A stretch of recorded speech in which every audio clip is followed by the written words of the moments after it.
Howdy folks, it is Lance090 here, and welcome back to my tutorial series for Cataclysm Dark Days Ahead version point F. So, let's keep going through our keyboard keys.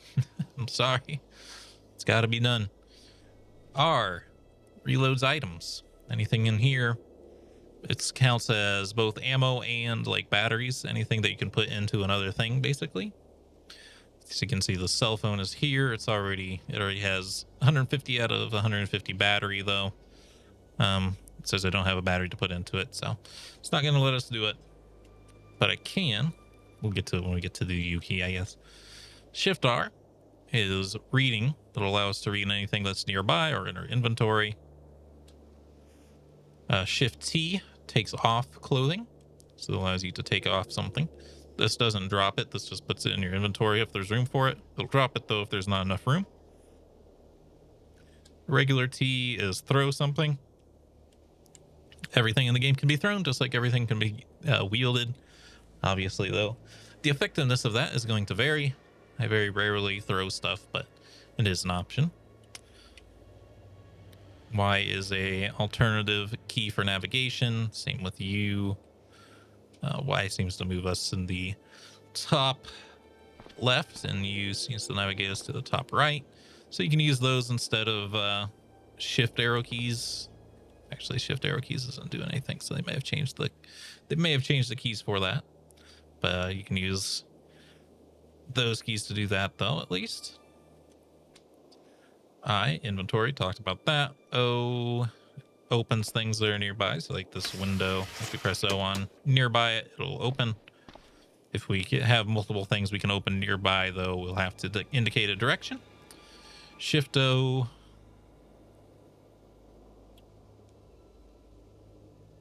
Something to do with zones. I haven't messed with zones that much, so I don't know how that works. P will allow us to activate Bionics once we have CBMs, they're called, installed. They'll be shown here in the passive category if they passively work, and active if we have to turn it on to do something with it. We'll get more into this if we run into one. It also shows us the power there, like we saw in the other menu. Brackets. This will allow us to activate mutations. Right now we don't have any mutations. The only thing that's vaguely mutation right is night vision. So I can press M to toggle it. I stop using my night vision, which is kind of weird. There's situations where you want to do it, but I don't know exactly what it is. Let's see what happens if we turn our night vision back on while we're here. Didn't seem to change anything. But yeah, night vision's in there. I never mess with it though. I just leave it on. Let's see. So that is the regular bracket for that. On the left, and then the right shift bracket does this. Let's see. This allows you to change your sidebar to customize it as you want it. I'm not going to mess with it though. I don't see a reason to. Wonder if I can make the log like smaller. Log. I never mess with it, as you can see. I never use that panel. The slash button, I don't know which slash that is though. It's the one that's under backspace. That shift that. Oh, I might be muting and unmute. No, I'm not. I fixed those keys. Sorry. Shift that brings up our wait option. Wait a while. Lets us set how long we want to wait. If we want to set certain traps, this might come in handy. If we're trying to catch our breath. I don't see a catch breath button here, but I think it's usually in here. Maybe we have to be more exhausted. But oftentimes when I guess it's not our weariness anymore, it's our stamina. Yeah, our stamina's maxed out right now, so it's not like that. If we run out of breath, it'll be in here as an option to wait till you catch your breath, and that's what you'll use this for the most.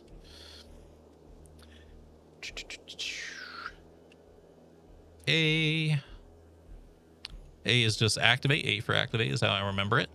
Lets you activate anything that's in your inventory. We have some, might even be nearby stuff as well. I'm not sure. Primarily stuff in your inventory. You can use it to activate your cell phone or your matchbook, your pocket knife. In fact, let's go activate our matchbook. Actually do something in the game.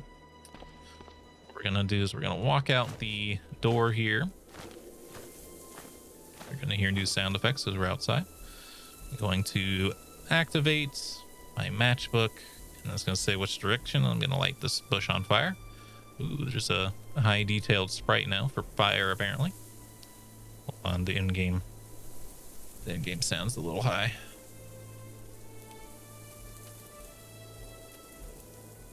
Nah.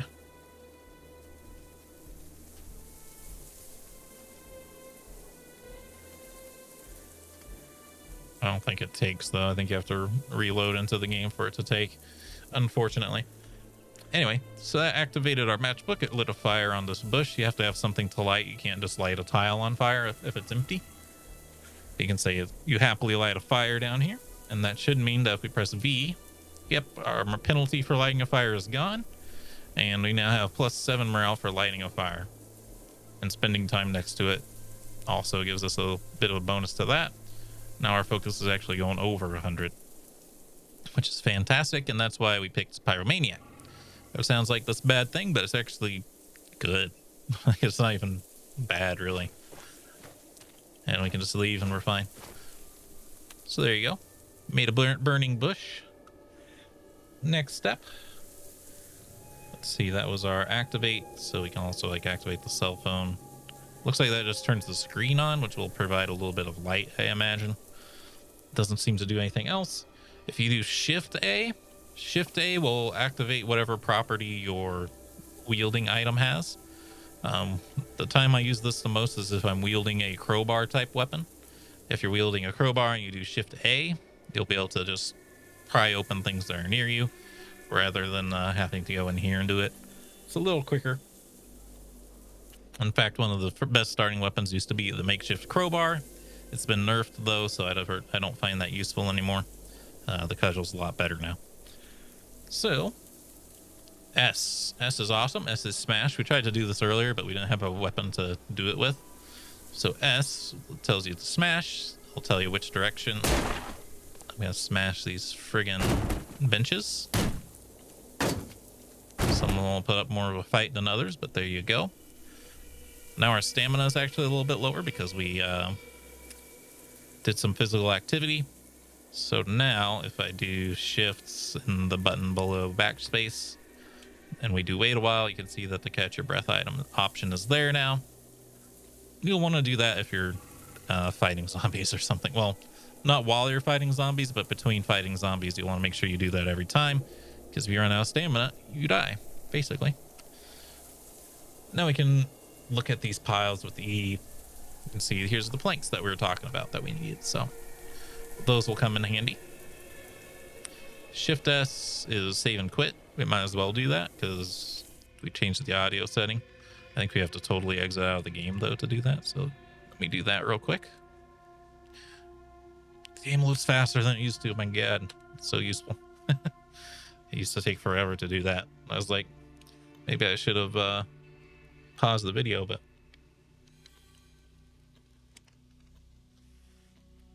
there you go. So now our in-game volume should be a little lower.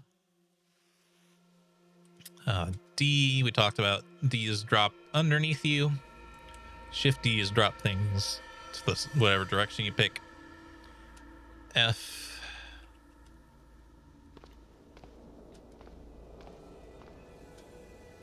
F doesn't seem to do anything. G lets you pick up in a direction, or I think if you're standing on something, you can pick up. If there's nothing else nearby, it'll do the pile that's underneath you, but it'll also be in a general direction. It's the same as pressing E though, so I wouldn't really use that. Shift G is grab, so that's pretty useful. Once we get a shopping cart, that's going to be critical. But Shift G allows you to grab stuff. It's usually like furniture type stuff. So like I can grab this bench, and now I can move with the bench. I can drag the bench around. It's important to remember though that I don't know why, but with benches and stuff, it's you can kind of think as the bench as your character now, as far as moving it goes. We're controlling where the bench goes. So if I press down, you'll see my character doesn't move. We're just shifting it up and down. If I press down again, I'll push it to there, but now it said I let go of the bench. And now if I walk around, you can see I don't have a hold of the bench. So if you're moving something a long way, you don't want to grab it like this and push it like that where you can't keep a hold of it. You want to like get behind it so you can push it. And see, even then I messed up. I started thinking like that I was me. You're not you, you're the bench. Yeah, just think of yourself as the bench is a better way to do it. You can see that it's pushing me up. It is pulling me down. I don't think it used to do that though. It used to be, that wouldn't work like that. But yeah, it's just a little finicky. You have to be aware of that.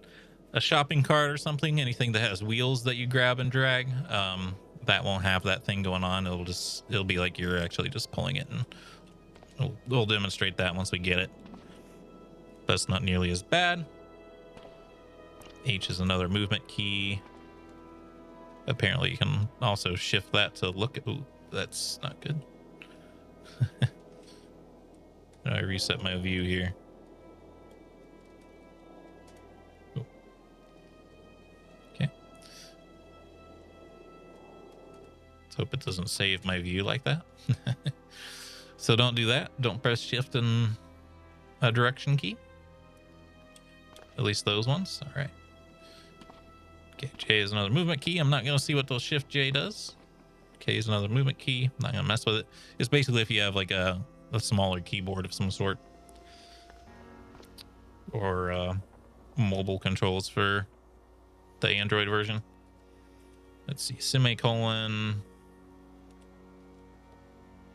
also opens up the view mode, which is weird because also X does that. Shift semicolon doesn't do anything. Apostrophe doesn't do anything, but shift apostrophe allows us to pick up our movement modes. So in default, you're in walk mode. You select C to crouch. You'll see that it actually does like block your view with certain objects that are like slightly tall, but not as tall as walls, which is kind of cool. That makes you sneakier. It makes it so it takes a lot longer. So maybe we can see our movements now at 175. So it makes it so zombies see you are less likely to see you. It makes it so you make less noise, but you're slower. You want to make sure you clear this because this is going to stay forever unless I actually change it. And you don't want zombies to overrun you by the fact that you're in crouch. Run just makes you really fast, but it starts draining your stamina to move.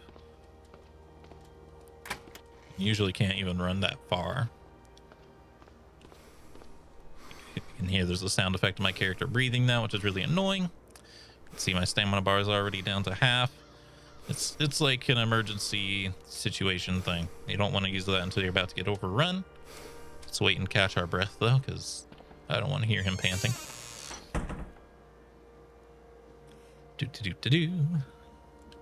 Is there anything else? Cycle. I don't think we have to worry about cycle really. It just rotates between those three, but we're not going to do that. Z zooms in and out. I'll zoom in until it can't zoom in anymore, and then it zooms out. I like to zoom in a little bit if I'm like indoors, just managing my base or something, so that it's more appealing to you guys on stream. But if I'm driving, I like to use something like this because I want to be able to see what's coming up on me, and this puts it closer to the edge of my vision. And then is this the default mode? I think I left it zoomed in for a while. This is the default game mode, I think. So leave it at that. X allows you to look around without moving or anything. You can use it to scan your full view radius, but it's not quite. You have to go so far. It's not good for like navigation when you're driving a car or anything. But it's good to see like, oh, my map says that actually we're near the town. We're closer to the town than I thought. But it'll be like, oh, my map says there's a necromancer to the south. If we really want to avoid him, where is he exactly? Then you can look down here and try to find him, and then be like, there he is. And let's keep a wide distance from him. Shift X is peek. I don't do this as much as I should. I'm not even exactly sure how I do it. But if we go up to like here on this wall and then do Shift X and peek a direction, I think we press 7 on our numpad. It moved us, but I don't think we're actually moved. I think this is our character looking around the corner. This keeps it from any zombie that's like up against this door from seeing you move. If we press escape, we go back to our space. I don't do that as much as I should. People do it all the time. Professional play, but I always forget to do it, so I don't do it.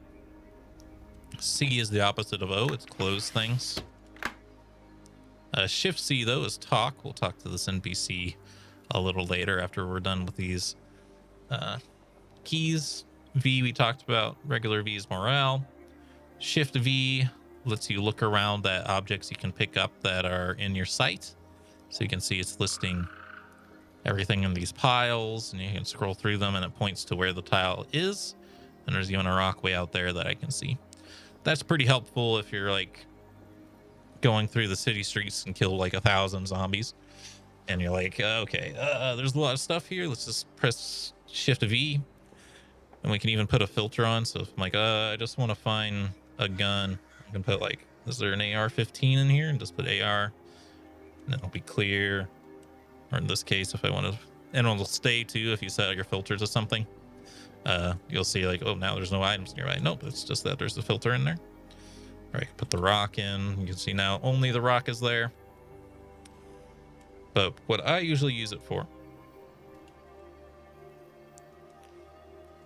another thing this is good for, is like, again, like that metal saw. It's really hard to find the metal saw often. So I'll just be like, okay, put saw in here. And then when I'm walking through rooms and buildings and stuff, and there's too much stuff for me to look at individually, I can just walk around with this on and see if a saw ever appears. But what I like to really use it for is I like to put arrow in here. And so there's no arrows nearby. But once I get a bow and I start shooting everything with bows, then there's going to be arrows everywhere. I'm going to want to be able to go pick those back up. Oftentimes they'll get buried beneath other stuff, and you won't be able to see them as a tile. So that helps you find them. B also appears to be a way to talk and interact with NPCs. Shift B, though, is butcher. Remember how I said there's a difference between butchering and disassembling something? Butchering is the fast one. We're going to do Shift B on this pile of stuff here.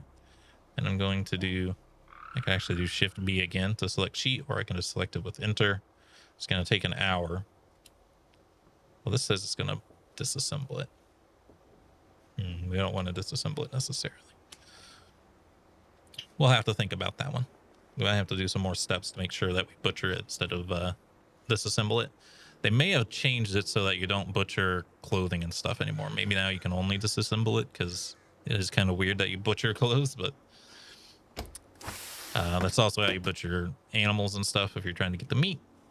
N appears to be another movement key. M, talked about as the map. Shift M is missions. So if this NPC gives us a mission after we talk to him, it'll appear in here. Then if we complete it, it'll be there. And if we fail, it'll be there.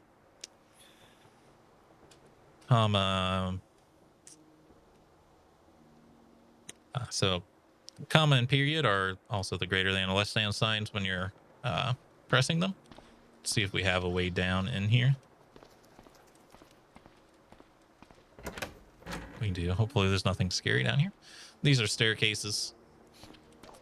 And if we press the greater than sign, we go down. If we press the less than sign, we go up.